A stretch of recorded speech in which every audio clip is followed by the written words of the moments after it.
I want to implement that feminine energy back into my family generation, back into my family's lineage. Hey guys, welcome back to my channel. If you are new to my channel, then welcome. Today's video is going to be about Black women and toxic masculine energy. So if you're interested in that topic, then please stay tuned. Okay, so I am going to start with a little background story of my own personal experience with this topic.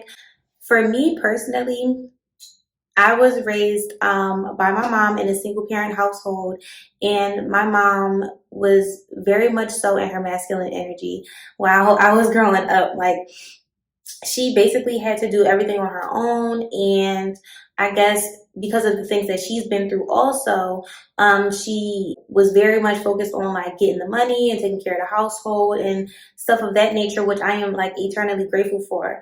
But when it comes to feminine energy, when it comes to being nurtured and warmth and care and mother-daughter relationships that are fun, just that whole energy of what you think that a mother would give to their kid, I didn't really get. Like, even growing up, my mom barely told me that she loved me. Like, she would literally barely say it. I could probably count on two hands how many times I've heard her tell me that she loved me growing up.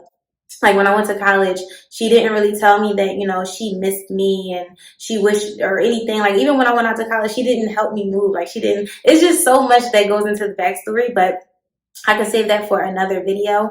So for a long time, I actually believed that my mom like didn't love me or like didn't like me, or it was just some type of misunderstanding with how she was treating me because I didn't receive like hugs and kisses and warmth and love growing up.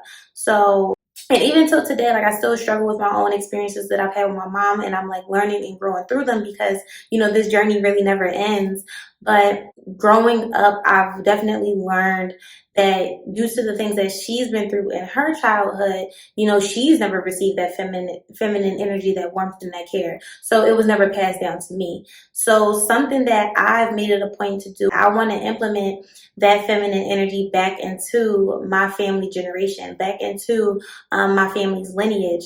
So when my kids are to come, I want to make sure that as a woman, as their mother, and as a wife to my husband, they all know that they're going to be loved and they're going to feel that warmth, that connection, that care. As I've been, you know, going on my own personal feminine energy journey, because mind you, I was full of masculine energy because of, you know, that's what was passed down from my mom.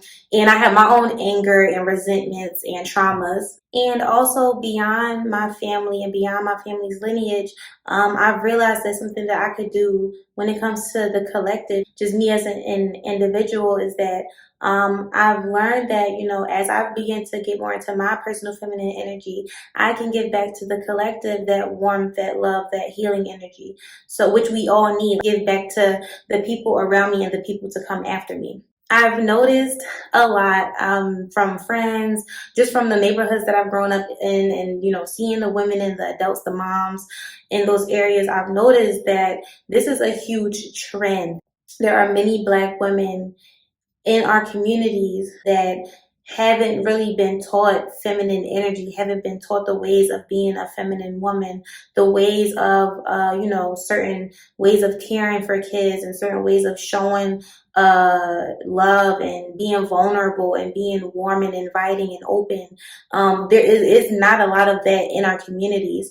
So I believe that, you know, as we have more women that find out about feminine energy and then take the time to work through their traumas and their issues and the things that they've been through so that they can incorporate themselves back into their feminine, that can be a blessing for our communities. It can help so much when it comes to the men of our societies and the kids, the upcoming generations in our communities as well. Implementing feminine energy back into our communities, back into our beautiful women, so that, you know, when it comes to being closed off and hard and having your heart chakra just completely closed up from the hurts and the pains that women have been through, and then you feel like you have to be protective of yourself and you feel like you can't trust nobody, and guys this and guys that, you know, trust me, I've been there. But I've learned that it does nothing for me. It does nothing for my energy, and it does nothing for my community. So, I could have stayed in my masculine state where I was angrier and I stayed closed off and I didn't want to be open and inviting and warm and loving. Like, I wanted to just be by myself. And, if I did date a man, I didn't show him affection the way that I do now. Like, I didn't show him that he mattered to me and that I cared about him and that he was someone important to me on a daily basis. It was very much the energy of like, I wanted that. I wanted to feel loved and to give love, but I didn't know how to. So instead of just saying I miss you and I love you, it came off as anger, or it came off as me being standoffish, or it came off as me being closed off and me having these emotions within my body but not expressing them to whoever I was with because I never learned how to, right? I really do believe that there has to be some type of implementing feminine energy back into our communities